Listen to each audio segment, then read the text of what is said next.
नहमदुहु व नसल्ली अला रसूलिहिल करीम, अम्मा बाद, औज़ु बिल्लाहि मिनश शैतानिर रजीम, बिस्मिल्लाहिर रहमानिर रहीम। दोस्तों, हज़रत मूसा अलैहिस्सलाम के किस्से में आज मेरा ख्याल 11वीं या 12वीं नशिस्त है। तो आज हम बात करेंगे फ़िरौन की हिलाकत के बाद बनी इसराइल को क्या हालात पेश आए। फ़िरौन और उसकी काफिर कौम की गरकाबी के बाद अल्लाह ताला ने हज़रत मूसा अलैहिस्सलाम और आपकी कौम को बेशुमार नेमतों से नवाजा, खसूसन गुलामी से निजात और अमन की नेमत से सरफराज किया। इरशाद बारी ताला है, फिर हमने उन कौम फ़िरौन से बदला ले लिया, यानी उनको समुंदर में गर्क कर दिया, इस सबब से कि वो हमारी आयतों को जुटलाते थे और उनसे बिल्कुल ही गफलत करते थे। और हमने उन लोगों को जो बिल्कुल कमज़ोर शुमार किए जाते थे उस सरजमीन के मशरिक़ व मगरिब का मालिक बना दिया, जिसमें हमने बरकत रखी है। और आपके रब का नेक वादा बनी इसराइल के हक में उनके सब्र की वजह से पूरा हो गया। और हमने फ़िरौन और उसकी कौम के साख्ता परदाख्ता कारखानों को और जो कुछ वो ऊंची ऊंची इमारतें बनवाते थे सब को दरम बरम कर दिया। और हमने बनी इसराइल को समुंदर से पार उतार दिया। बस उन लोगों का एक कौम पर गुजर हुआ जो अपने चंद बुतों से लगे बैठे थे। कहने लगे, ए मूसा, हमारे लिए भी एक माबूद ऐसा ही मुकर्रर कर दीजिए जैसे इनके माबूद हैं। आपने फरमाया, वाकई तुम लोगों में बड़ी जहालत है। ये लोग जिस काम में लगे हैं ये तबाह किया जाएगा और इनका ये काम महज बेबुनियाद है। फरमाया, क्या अल्लाह ताला के सिवा और किसी को तुम्हारा माबूद तजवीज़ कर दूं? हालांकि उसने तुम तमाम जहान वालों पर फौकियत दी है। और वो वक्त याद करो जब हमने तुमको फ़िरौन वालों से बचा लिया जो तुमको बड़ी सख्त तकलीफ़ें पहुंचाते थे, तुम्हारे बेटों को कत्ल कर डालते थे और तुम्हारी औरतों को जिंदा छोड़ देते थे, और उसमें तुम्हारे रब की तरफ से बड़ी भारी आजमाइश थी। इन आयात में अल्लाह ताला ने फ़िरौन और उसकी अफवाज के गर्क होने का वाक़या बयान फरमाया है और ये बयान किया है कि उसने किस तरह उन्हें इनकी इज्जत और माल से महरूम करके हिलाक कर दिया और उनके तमाम मालों और मिल्कियती अशिया के मालिक बनी इसराइल बन गए। जैसे इरशाद है, इसी तरह हुआ और हमने उन तमाम चीज़ों का वारिस बनी इसराइल को बना दिया। और मज़ीद फरमाया, फिर हमने चाहा कि हम उन पर करम फरमाएं जिन्हें ज़मीन में बेहद कमज़ोर कर दिया गया था, और हम इन्हीं को पेशवा और ज़मीन का वारिस बनाएं। और यहाँ फरमाया, और हमने उन लोगों को जो बिल्कुल कमज़ोर शुमार किए जाते थे उस सरजमीन के मशरिक़ व मगरिब का मालिक बना दिया, जिसमें हमने बरकत रखी है। और आपका रब का नेक वादा बनी इसराइल के हक में उनके सब्र की वजह से पूरा हो गया। और हमने फ़िरौन और उसकी कौम के साख्ता परदाख्ता कारखानों को और जो कुछ वो ऊंची ऊंची इमारतें बनवाते थे सब को दरम बरहम कर दिया, यानी उन सब को तबाह कर दिया और दुनिया की शान शौकत व अज़मत उनसे छीन ली। बादशाह, उसके दरबारी, उसके हाकिम, उसके लश्कर सब तबाह हो गए। सिर्फ मिस्र के अवाम और रईयत के अफराद बाकी रह गए। अल्लाह ताला ने अपनी अजीम व बरतर किताब में कौम मूसा की एक गलत ख्वाहिश का तज़किरा यूँ फरमाया, और हमने बनी इसराइल को समंदर से पार उतार दिया। बस उन लोगों का एक कौम पर गुजर हुआ जो अपने चंद बुतों से लगे बैठे थे। कहने लगे, ए मूसा, हमारे लिए भी एक माबूद ऐसा ही मुकर्रर कर दीजिए जैसे उनके माबूद हैं। आपने फरमाया, वाकई तुम लोगों में बड़ी जहालत है। जो ये लोग जिस काम में लगे हैं ये तबाह किया जाएगा और इनका ये काम महज बेबुनियाद है। उन्होंने जहालत और गुमराही की ये बात कह दी, हालांकि वो अल्लाह की कुदरत की ऐसी निशानियां देख चुके थे जिनसे अजीम रसूल हज़रत मूसा अलैहिस्सलाम की सदाकत बिल्कुल वाज़ेह हो चुकी थी। वाक़या ये हुआ कि उनका गुज़र एक ऐसी कौम के पास से हुआ जो बुत परस्त थी। कहते हैं वो बुत गाय की शक्ल के थे। मालूम होता है कि उन्होंने पूछा होगा कि वो इनकी पूजा क्यों करते हैं। जवाब ये मिला होगा कि इनसे नफ़ा हासिल होता है।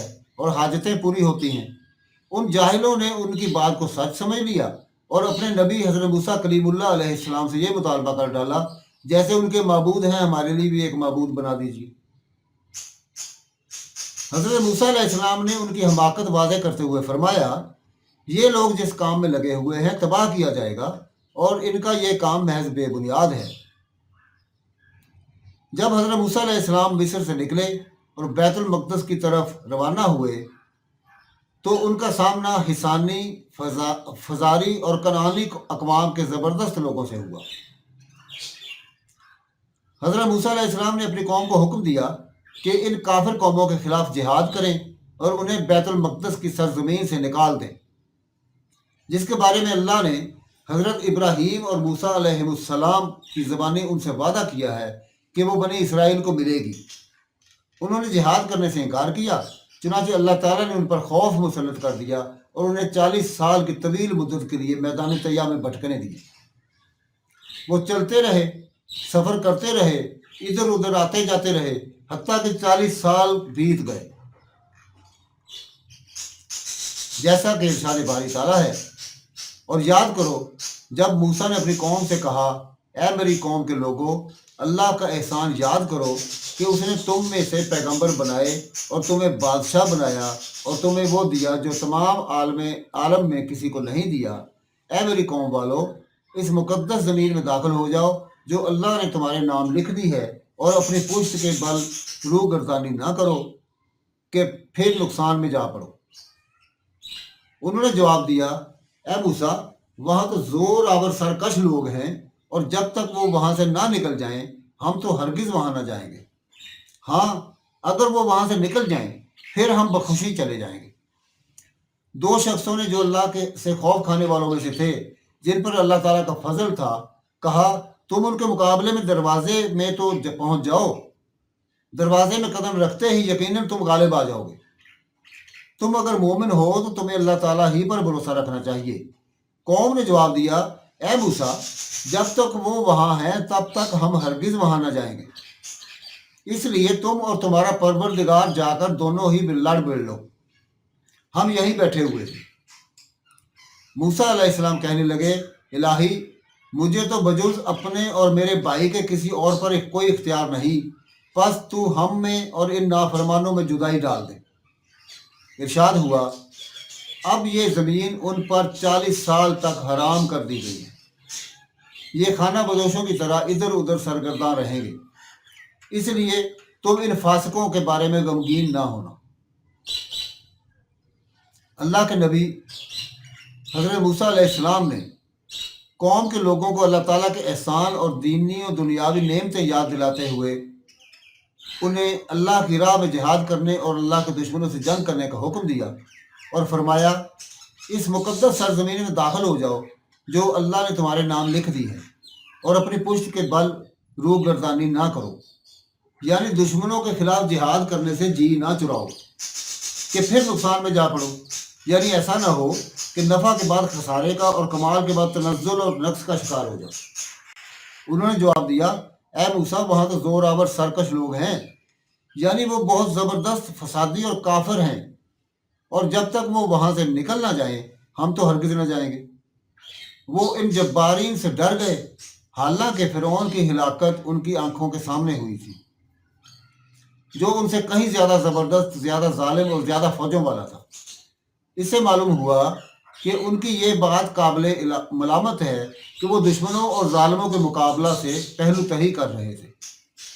بعض مفسرین نے جبارین کے بارے میں بے سروپا قصے نقل کر دیے ہیں، جس میں ان کی غیر معمولی جسامت کا ذکر کیا گیا ہے۔ ان کے ایک آدمی اوج بن انق کا قد 3333 ہاتھ بیان کیا گیا ہے۔ یہ سب بے ثبوت باتیں ہیں جن کی کوئی حقیقت نہیں۔ اللہ تعالیٰ کے فرمان، یعنی دو شخصوں نے جو اللہ سے ڈرنے والوں میں سے تھے اور جن پر اللہ کا فضل تھا، میں اس فضل و انعام سے اسلام، ایمان، اطاعت گزاری اور شجاعت مراد ہے۔ انہوں نے کہا، تم ان کے مقابلے میں دروازے میں تو پہنچ جاؤ، دروازے میں قدم رکھتے ہی یقیناً تم غالب آ جاؤ گے۔ تم اگر مومن ہو تو تمہیں اللہ تعالیٰ ہی پر بھروسہ رکھنا چاہیے۔ यानी अगर तुम अल्लाह पर भरोसा रखोगे, उससे मदद मांगोगे, तो वो तुम्हारी मदद करेगा और तुम्हें दुश्मनों पर फतह देगा।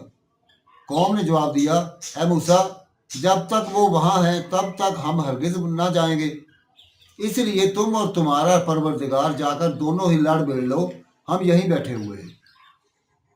उनके सरदारों ने जिहाद न करने का पुख्ता इरादा कर लिया और बुज़दिली का इजहार किया। कहते हैं कि योशा और कालब ने ये बात सुनकर अपने कपड़े फाड़ डाले। हज़रत मूसा अलैहिस्सलाम और हज़रत हारून अलैहिस्सलाम भी ये बात सुनकर बहुत नाराज़ हुए और अल्लाह के खौफ से सजदा किया। उन्हें खौफ महसूस हुआ कि इसकी वजह से अल्लाह का अजाब ना आ जाए। हज़रत मूसा अलैहिस्सलाम ने कहा, इलाही, मुझे तो बजुज़ अपने और मेरे भाई के किसी और पर कोई इख्तियार नहीं, बस तू हम में और उन नाफरमानों में जुदाई डाल दे। इरशाद हुआ, अब ये ज़मीन इन पर 40 साल तक हराम कर दी गई है, ये इधर उधर सरगर्दां रहेंगे, इसलिए तुम इन फासिकों के बारे में गमगीन ना होना। जिहाद से इनकार की वजह उन्हें यह सज़ा दी गई कि वो दिन रात सुबह शाम बेमकसद घूमते रहे। कहते हैं कि जो लोग मैदान तैय्या में दाखिल हुए थे, वो सब के सब उस 40 साल दौर में मर खप गए, सिर्फ योशा और कालिब अलैहिमुस्सलाम बाकी बचे। इसके बरक्स सैयदना मोहम्मद सल्लल्लाहु अलैहि वसल्लम के सहाबा कराम रज़ियल्लाहु अन्हुम का अमल एक रोशन मिसाल है। जब नबी सल्लल्लाहु अलैहि वसल्लम ने ग़ज़वा बदर के लिए मदीना से बाहर जाकर मुकाबला करने के बारे में सहाबा कराम रज़ियल्लाहु अन्हुम से मशवरा किया, तो हज़रत अबू बकर सिद्दीक़ रज़ियल्लाहु अन्हु ने बात की और बहुत उम्दा बात की। दूसरे मुहाजिरीन ने भी आप सल्लल्लाहु अलैहि वसल्लम की राय की तायीद की।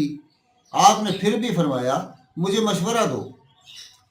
हज़रत साद बिन मुआज़ रज़ियल्लाहु अन्हु ने फरमाया, अल्लाह के रसूल सल्लल्लाहु अलैहि वसल्लम, आपका इशारा गालिबन हम अंसार की तरफ है। कसम है उस ज़ात की जिसने आपको हक के साथ मबूस फरमाया है, अगर आप हमें इस समुंदर में घुसने का हुक्म देंगे तो हम उसमें भी घुस जाएंगे, हम में से एक आदमी भी पीछे नहीं रहेगा। हमें ये बात बिल्कुल पसंद नहीं है कि आप हमें दुश्मन के मुकाबले में खड़ा कर दें। हम लोग डट कर मुकाबला करने वाले, जम कर लड़ने वाले हैं। उम्मीद है अल्लाह ताला हमें ऐसी जंग करने की तौफीक देगा जिसको देखकर आपकी आंखें ठंडी हो जाएंगी। आप अल्लाह की बरकत के साथ हमें ले चलिए। हज़रत साद रज़ियल्लाहु अन्हु की ये बातें सुनकर नबी अकरम सल्लल्लाहु अलैहि वसल्लम इंतहाई खुश हुए। हज़रत अब्दुल्ला बिन मसूद रज़ियल्लाहु अन्हु से रिवायत है, उन्होंने फरमाया, मैंने मिक़दाद रज़ियल्लाहु अन्हु का एक ऐसा अमल देखा है कि अगर वो मुझे नसीब होता तो मुझे इस जैसे दूसरे तमाम आमाल से ज़्यादा प्यार होता। आप यानी मिक़दाद रज़ियल्लाहु अन्हु रसूलुल्लाह सल्लल्लाहु अलैहि वसल्लम की खिदमत में हाज़िर हुए तो आप मुशरिकीन को बद्दुआएं दे रहे थे। हाज़िर होकर फरमाया, अल्लाह के रसूल सल्लल्लाहु अलैहि वसल्लम, कसम है अल्लाह की, हम आपसे इस तरह नहीं कहेंगे जिस तरह बनी इसराइल ने मूसा अलैहिस्सलाम से कहा था कि जाइए आप और आपका रब जाकर जंग कीजिए, हम तो यहाँ बैठे हैं, बल्कि हम आपके दाएं बाएं आगे पीछे लड़ेंगे। मैंने देखा कि रसूलुल्लाह सल्लल्लाहु अलैहि वसल्लम इतने खुश हुए कि आपका चेहरा मुबारक चमक उठा। दोस्तों, इस बयान को यहीं पे ख़त्म करते हैं। तो जैसा कि आज हमने जिक्र किया कि बनी इसराइल के लोगों को अल्लाह ताला ने जिहाद से इनकार करने पर मैदान तैय्या में ज़लील ख्वार किया, तो इस वाक़े की तफसील हम इंशाअल्लाह ताला अगली नशिस्त में बयान करेंगे कि बनी इसराइल मैदान तैय्या में किस तरह से पहुँचे और क्या वहाँ पर क्या करते रहे। वमा अलैना इल्लल बलागुल मुबीन।